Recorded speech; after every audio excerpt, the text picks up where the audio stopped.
Today's topic is Replica Made Real. Given your God tongue knows no fiction in this world, it also stands to reason there is no fiction in the small trinkets of luxury or achievement deemed significant by the measure of man. When we make the things made of this world into tiny idols, they inevitably become extensions of our human divinity, making the insignificant tinsel once cursed as false or counterfeit into ordained, authenticated, genuine gold mines in the twinkling of your human God eye. It matters not the extremity of your human flesh, be it the tongue in your mouth or your very hands. Your I am divinity stamps its notary of approval and certification on all worldly things you assign power to. Now, friends, let us listen and apply this lesson.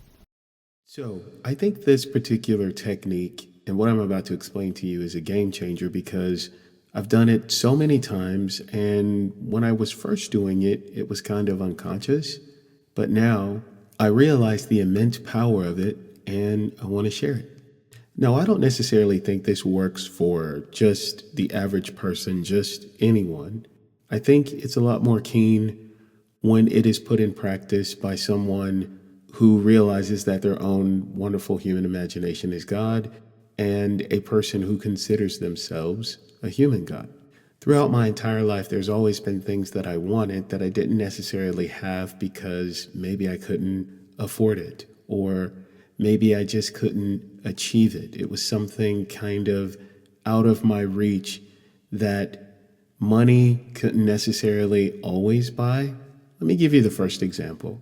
I am a person that loves designer things, and for years I would buy what is considered counterfeit items. Now, what you're looking at right now is a counterfeit Louis Vuitton zippy wallet. So many years ago, I admired this wallet, went to the Louis Vuitton store, to the high-end mall, looked at the wallet in person, touched it, felt it, thought it was so beautiful. Of course, at that time, I couldn't afford it. This wallet at that time was about $1,000. So after that, I just so happened on a website that sells not fake Louis Vuitton items, they call them counterfeit. And what they tout is that they have the absolute best and most authentic counterfeit pieces of Louis Vuitton that you can find anywhere. The retail price for this wallet, this counterfeit wallet, was like $125. Mind you, again, the retail price of the authentic one is about $1,000. So I figured I'd run the risk of spending about $125 to see what the wallet looked like. And when I received it, it came packaged as a Louis Vuitton piece with a box that said Louis Vuitton, everything. They just went the extra mile to really mimic the actual Louis Vuitton zippy wallet. I was impressed with it. It was great quality. You're looking at it right now. This looks like an authentic piece, right? Now, after some time, my financial situation changed and I was able to go to the Louis Vuitton store and actually purchase the real thing. It was really weird because I'd already had the experience of having the wallet, even though the wallet was counterfeit. So getting the real thing didn't really make me feel any better because I'd already kind of had the experience. Actually, I had the experience already with the Louis Vuitton wallet that was counterfeit. So having this wallet didn't really feel that much more or any more special. What you're looking at right now is the actual piece from the Louis Vuitton website, and as you can see, it looks just like the other wallet.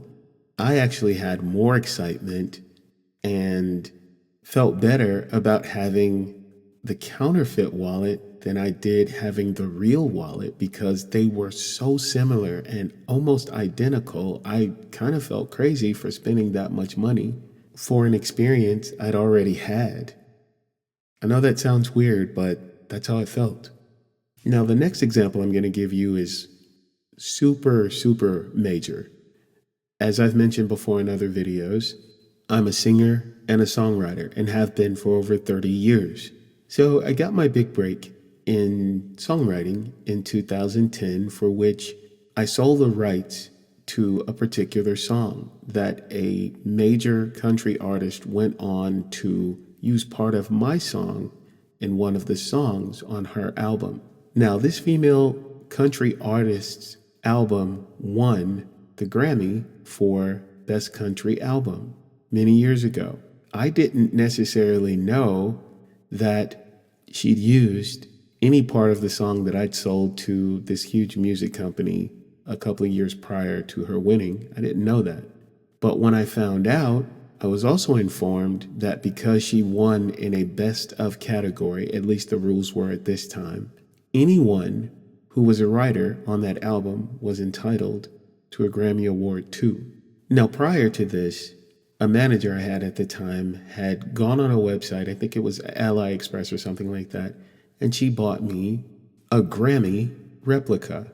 Now, my manager kind of did this as a joke, just to say, well, you've always wanted a Grammy, so here it is. But when I received it, it looked so real, and the detail of it was so on point. I thought to myself, wow, this looks like the real thing. People would come to my house and say, wow, we didn't know you won a Grammy. And I would go through the explanation of, it's just a replica, or at least I thought it was just a replica. So I was conducting some business with my entertainment lawyer, and the topic came up about the rights to the song that I had sold years before. And I was just kind of telling him the song I wrote had actually been a part of an album that won a Grammy. So long story short, my attorney explained to me, even though I'd sold my rights, I was still entitled to the award because on what are called split agreements for songwriting, I was still listed as a writer. So technically, I was entitled to a Grammy, and I thought to myself, no way. So, as it turned out, my lawyer and I wound up petitioning the RIAA, Recording Industry Association of America, and we asked, even though it had been probably 6 or 7 years prior, was I still entitled to the award? And they fought us on it. Until finally, they said, well, technically, you are listed as a writer, so yes, you're entitled to the award. And I actually got the award.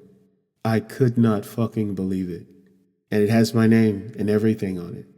I could not believe it. And as soon as I got it, I compared it to the replica Grammy that my manager had purchased for me years prior, and I had that same feeling. However, let me tell you one thing that my manager told me to do when I received the replica Grammy those years prior to receiving the real one. My manager told me, I want you to go with the replica Grammy, and I want you to stand in front of the mirror, and I want you to give your speech for your Grammy, because she was just making a big joke out of it. She said, you're a Grammy winner now. So I went into my half bathroom, stood in front of the mirror, and I gave my speech, and I thanked everybody that I could think of off the top of my head for this Grammy win. And a few years later, I had the actual award that was mailed to my home with an award letter. That story still amazes me to this day. I want to tell you guys, we are so powerful as human gods. We can literally do anything.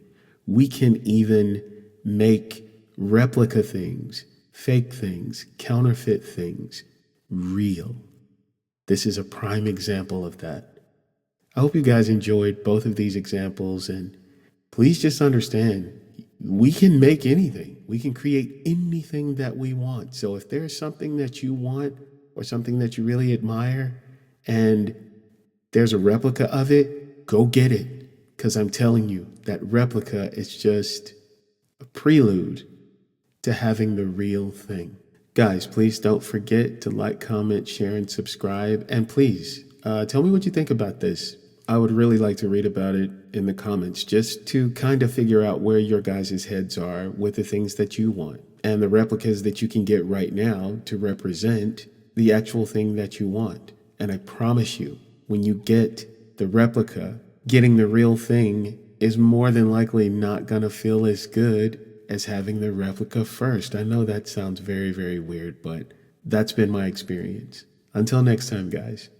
Bye, everybody.